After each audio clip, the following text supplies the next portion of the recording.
I'm really excited to be here with Rachel Gray from Hello West Michigan. She's the executive director and has been for the past year, but I've known her for several years at Hello West Michigan.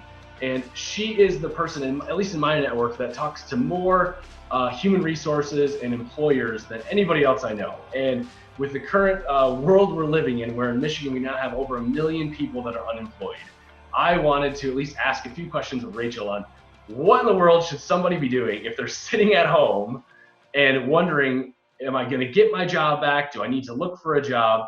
So, Rachel, I guess the first question I would say is, obviously this is unprecedented times with, people being laid off, furloughed. What is your framework in the world that we're living in right now, from your perspective of dealing with both people who are hiring, but people who are also looking for work? How has that worked itself out the last few weeks? Yeah, so a lot of people are finding themselves in different situations. So if you're furloughed, that's language that typically means a temporary layoff. And so there's an expiration date to your furlough, and your employer should have been really clear about that. And a lot of times an employer might furlough you because they know that it's going to be temporary and they want to bring you back. And so they try to be really explicit in that language so that you're not tempted to go out and find another job, because they want you to come back to the job that's going to be open. They're just facing something temporary. And so a lot of times when you're furloughed, the employers might still offer to pay things like your benefits or your healthcare as a way to make sure to keep you engaged. And they'll usually have a communication plan to keep you engaged while you're temporarily laid off. On the other hand, if your position is eliminated, then that's a permanent thing. And that's where you want to start engaging in job search activities. So if someone's having done this, let's use an example. I've been at a company for 10 years. All of a sudden, my position was eliminated. The company went from 120 people down to 27 because my position was one of those that they didn't keep. I'm at home, like most of Michigan is right now, probably with my significant other and a couple kids, or one kid or no kids. What should I be thinking about? What should I be doing as that person who's trying to figure out what's next? Where should I be looking? Yeah, so there's some steps you want to take right away. So first and foremost, you want to make sure you file for unemployment if you're eligible for it. Now, because so many people are being laid off right now and having their positions eliminated, there can be a really long wait. But don't get frustrated. They will get to you, and just keep logging in, following their directions, whatever the state is issuing at the current time about unemployment, whether that's trying to log on at night or on a specific day. Try to follow those directions as best that you can. Outside of that, you really want to shift your focus to how do you get back to work. So first and foremost, think about what you want to do. Do you want to go back into the same line of work? Make sure that you get your resume updated. A lot of people don't necessarily keep a working resume up to date. So you really want to revisit that. Make sure it's up to date, make sure that it's polished, and make sure that it's ready to go. So if the opportunity presents itself, you are all set. So get that resume up to date. Same thing, you want to get your LinkedIn profile up to date. If you haven't changed it or added your most recent position, make sure that you get that on there. Make sure if you have new skills or software that you've learned since you've been on the last job, make sure that's on there. And then with LinkedIn, it's not just about updating it and then, with your resume, a resume doesn't do anything if you update it and let it sit there. LinkedIn is the same way. Not only do you have to update your profile, but then you really need to leverage LinkedIn as the tool that it's meant to be, which is, it's a social media tool, and it's meant for connecting with professional networks.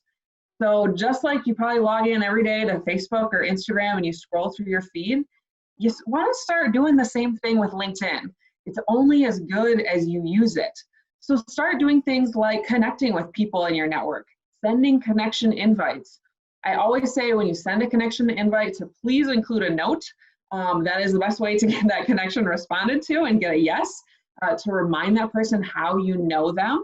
I tell that especially to students and young professionals that maybe hear me speak at an event or a webinar. So let me know how you know me. So always add a note, especially if you see someone on a webinar and you watch them present. Unfortunately, now we can't see our audience and we can't interact with them quite as much as we could at live events. So definitely make sure that you're including the note on that connection. With LinkedIn, you can also do things like alumni searches and searches based on job title. So start trying to connect with people in your industry. You know, if you went to Grand Valley, once a Laker, always a Laker. Reaching out through your alumni network can really be a way to meet new people that you otherwise wouldn't have come across, maybe even when we were doing in-person events at your job. And then also follow companies on LinkedIn. A LinkedIn page is probably where a company is most likely to post their open positions first, right? They're going to leverage their own channels that they have access to, and one of those is social media. So follow companies that you're interested in. Follow hashtags, follow influencers. That way, when you log in every day to your LinkedIn feed, when you're scrolling through your home feed, it's actually content that's meaningful to you and relevant and something that you're going to learn from. You know, if you don't do those kinds of customizations, then when you scroll through LinkedIn, it really isn't that exciting because it doesn't mean anything to you. So if you customize it, then you're probably a lot more likely to log into LinkedIn and start scrolling. I'm pretty sure you can also set up job alerts on LinkedIn. So definitely start setting those searches, setting up those job alerts. If you're not in the habit yet of scrolling through LinkedIn and logging in every day, maybe on your laptop, I highly recommend downloading the app, because then the app will notify you when you have messages or when you have connection invites. So if you're not in the habit yet of logging in every day on your laptop or your tablet and actively going through LinkedIn, definitely install the app so that you know right away when someone responds to a message that you've sent to them. Again, same thing for job alerts. You can set those alerts on the app. Another great thing to do is there's a setting under the privacy settings that tells recruiters that you're open to opportunities. And that's just a toggle that you change from a yes, no. And it's under linkedin.com/P settings.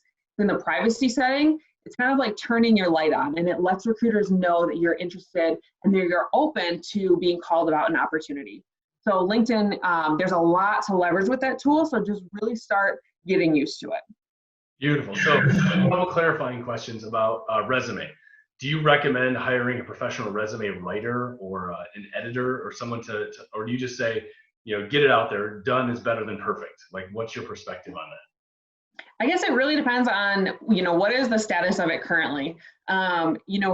Just because you worked on it lately, is it kind of in line with what accepted resume practices are today? When I was applying for my first job, the things that you put on a resume are somewhat different than what you put on now. And I'm not saying that it's completely changed, the layout of a resume, but things like objective statement. You don't really use objective statements anymore. Now you use professional summaries. If it's been a while since you graduated from college or your last piece of education, you can now put education at the bottom. It doesn't have to be right up top. So again, for those young professionals, if the last time you worked on your resume was when you were graduating from college, you put that education and that achievement and that degree right at the very top so that employers knew that you had your degree. As you start to move through your career, especially if you continue to apply for jobs that it's pretty accepted that you have a college degree, you can definitely put that education piece down at the bottom. They know that you have it, but it's not the first thing that they see or that maybe catches their eye. You can also take the year off of your education. My big thing is before you attempt a professional resume writer is I think you can get a long way with Google. There are so many examples on Google. Now, what you don't want to do is you don't want to download a template from Google, because a lot of times those involve tables and tabs that applicant tracking systems, they don't like those hidden pieces of a Word document. They like just a list with bullets. So you don't want to download the layout, but you want to Google examples and Google language. There's actually a link on our website called on hellowestmichigan.com. It's 185 action verbs for your resume, and that is probably one of my favorite resources to share with folks, because it's not just a list of 185 action verbs. It's actually categorized. So if you work a lot with data, here's 10 verbs that are great to use. If you work a lot with people, these are 10 verbs to use. If you saved money, these are verbs to use. So I absolutely love that list. It's posted on hellowestmichigan.com. I highly recommend checking it out. But the other thing that you can access is if you graduated from a Michigan college, you can go back to your college career center. Again, if you went to Grand Valley, once a Laker, always a Laker.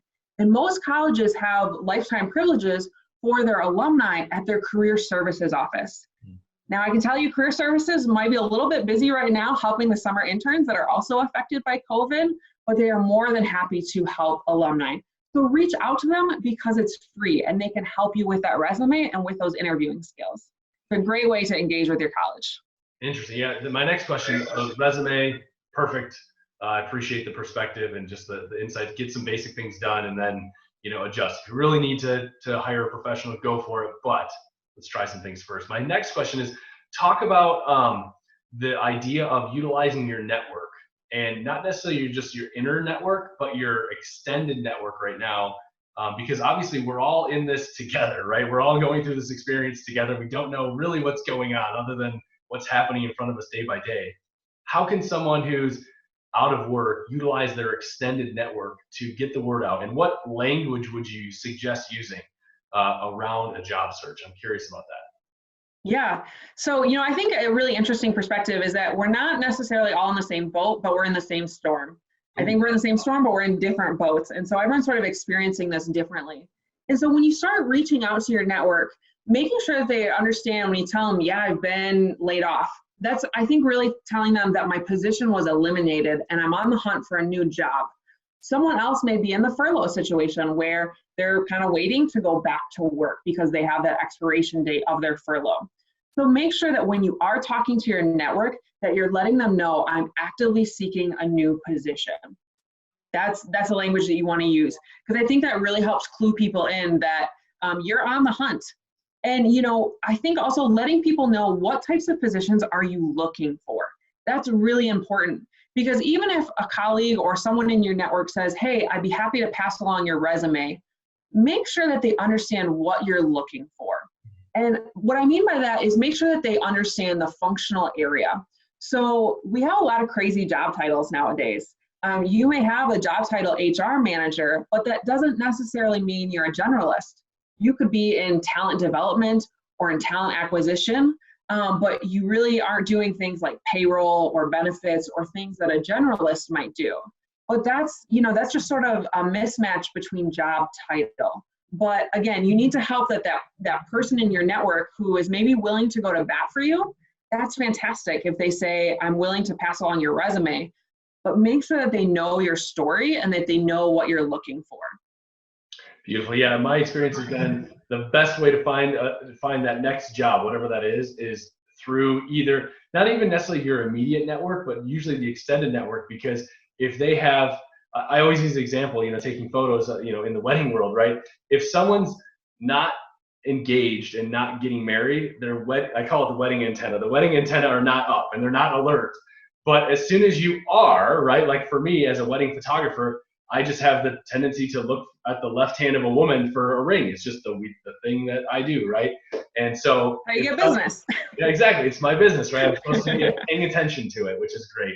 But it's very similar. If you let your extended network know, and all of a sudden they have their antenna up for you, that's how hey, I'm happy to pass the resume along to the boss, and all of a sudden it goes to it gets in the right hands of the right person who can make a decision, and that's how things move forward, which I find very intriguing. I understand big companies, HR process, all that stuff, but for me at least, that's the best thing I've seen from some folks. I'm curious what your perspective would be for the person who's looking, who's out of work, trying to figure out what's next. What can they know about the world of HR right now? And either language they can use, a framework they can understand, or how can they understand what an HR person is going through, either at a big company or a small company? What kind of insight can you provide the person who's trying to reach out to HR people, but either they're not getting a response or whatever? Yeah, I think, again, kind of going back to the analogy that we're all in the same storm, but we're in a different boat. And so to answer your question, thinking about what HR is going through right now, it's vastly different at every single company. The HR person may be furloughed, or they may be only working part-time now on a couple days a week as part of cost-cutting measures. And so certainly being, understanding about a lag in communication, that's the hardest part, is when you put an application out there or you've had that phone screen, you want an answer as soon as possible. So I think just really understanding that every single HR person is in a different boat. There are some HR people that are hiring like crazy. Think about the businesses that are deemed essential. Also, I mean, there's other businesses that you wouldn't think are essential, maybe because of the way that you interact with them, but maybe they have a different part of their business unit that is deemed essential. Or maybe they've taken their non-essential product and they've converted their manufacturing lines to now make something essential. So places that you may have thought you have a good idea about, what this company does, the nature of that may be changing kind of in this COVID situation. So really stay abreast of companies. Do your research. If you're out of work, this is probably one of the best times to do research. Start talking to people about where they work and what they like about it. And you can start that with your immediate network. Hopefully the people in your family and your close friendship circles are employed. And so talk to them about where they work and what they do. Because even if that company doesn't have an opening right now, they may in the future. And the more that you can learn about companies, the more that you are prepared if you have an opportunity to go interview with that company. So research is one of the best things you can do with your time right now, either researching companies online, on their careers pages, on Glassdoor, on LinkedIn, but then also talking to people who work there, because then you're going to get a really good sense of what that company is like. And, I think with everyone kind of having a little bit more time on their hands, especially in the evenings, even if you're still working remote during the day, it's a really great time to catch up with people and, maybe steer that conversation towards work to kind of get an informational interview from a friend or a family member that may turn into a referral in the future, but it gives you a really good knowledge base about a set of companies.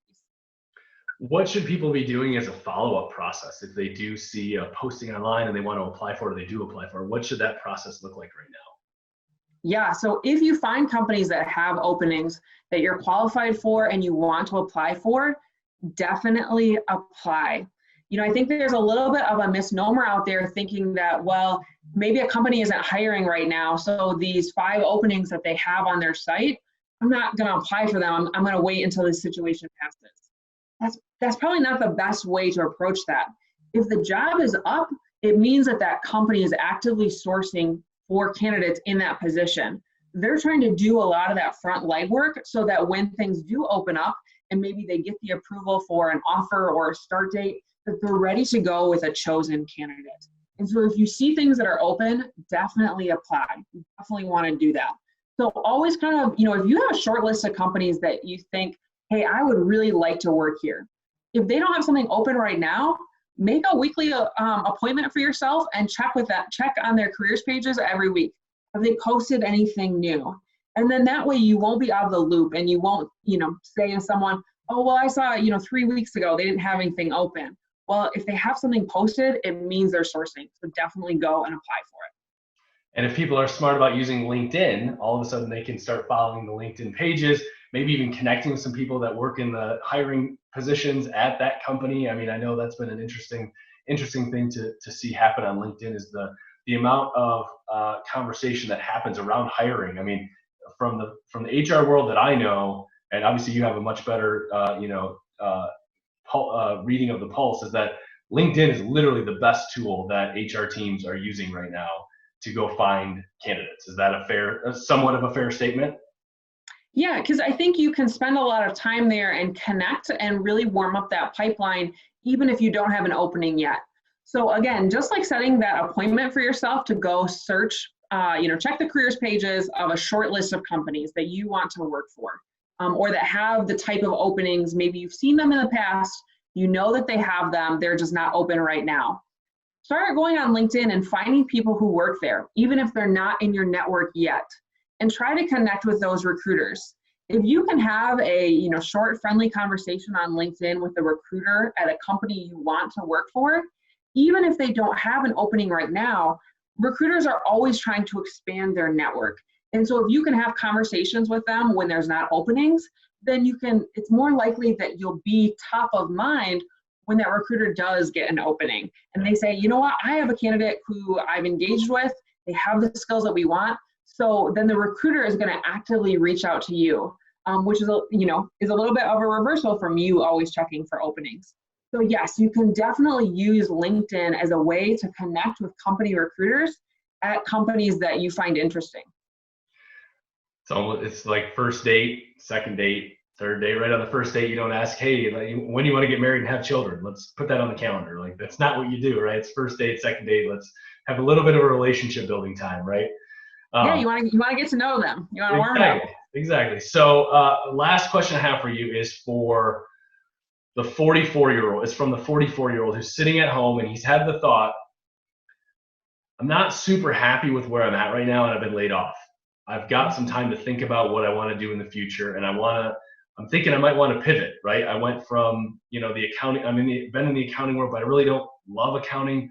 I've always wanted to be a teacher, or pick two industries, but just the idea of, they look back 3 years ago and they had the thought, I wish I was doing something different. And now fast forward 3 years and they realize I haven't changed anything. And they want to use this time that they have now to maybe make that pivot. What advice or perspective do you have for that, or resources do you have for that type of a person who's been laid off at the moment? Yeah, so definitely make sure that you're utilizing your time. I feel like I see sort of polarized opinions about we should be really productive during this time, or we should really be taking this time to recharge. And certainly you want to find the balance for you, but especially if you're thinking about making a pivot, I think productivity is the way you want to go. And so certainly start researching. Just learn as much as you can about this new industry or career field that you want to go into. What are skills that are valuable? What are companies looking for? What are candidates who do well? What do they have? What type of companies hire for those positions? You may have all the credentials to be, whatever you are in this new field, but if you aren't familiar with the companies that hire for that, then that's a problem. So you have to do all of that same research that you would do, even if you're finding the same type of job, right? So you still need the company research. You need to make sure that you're honing your skills. So are there things that you can do to really buff up your skills in that area? There's tons of free content that is being offered right now. So take advantage of it. Sit on webinars, do learning sessions, take online classes. There is a lot. Even here at the local level, I believe GRCC is offering free summer classes. Go take advantage of that because this is really your time to do that. And then taking a step further, what are ways that you can prove those skills to employers? So not only telling them either I took this certification or I sat in this class or I read a whole lot about this, what are ways that you can actually prove it and show an example? So if maybe you're a graphic designer and you want to get into web design, right? That's a little bit of a pivot. There's some different skills there. Can you set up a website either for someone that and kind of offer it up? Can you make a fake one? Can you design something that is maybe not for a real company, but it just proves your skills and it can show the employer, hey, I've actually done this. There's a lot of different things there that I think you can, it'll take work. It takes some elbow grease, but then you actually have some proven things to show to an employer when you start applying to all the places that you researched. Yeah, the conversation I had with somebody was about, look back the last 3 years and what are you sad that you didn't do? Well, now's the time to sit down and plan and figure out how to do that over the next 3 years. Because if you don't take this time, the next 3 years are going to be busier than the last 3 years, and you don't want to get to 3 years further down the road and not have achieved what you thought what you want to have achieved. So